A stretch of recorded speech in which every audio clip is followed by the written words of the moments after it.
Bună ziua, bine ați venit pe canalul meu. Astăzi vă vom prezenta cum să faceți slime doar din două ingrediente, cu lipici și cu glicerină boraxată.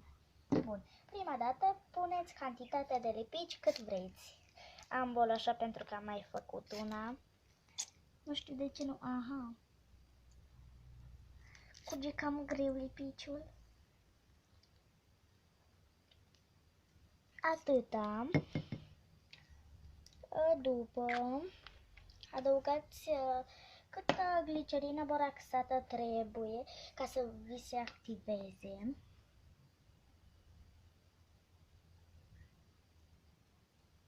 Atât.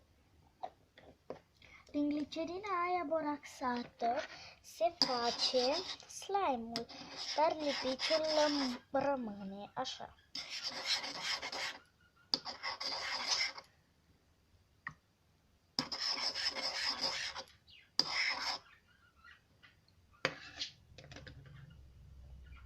Și faceți unul transparent. Eu l-am făcut mic, cam așa arată, se întinde destul de bine, are o structură foarte frumoasă și este transparent. Wow, se vede totul prin el. Da. Mulțumesc că m-ați privit. Nu uitați să dați un like și să vă abonați la canalul meu și să scrieți ce vreți să fac pe viitor. Pa, pa!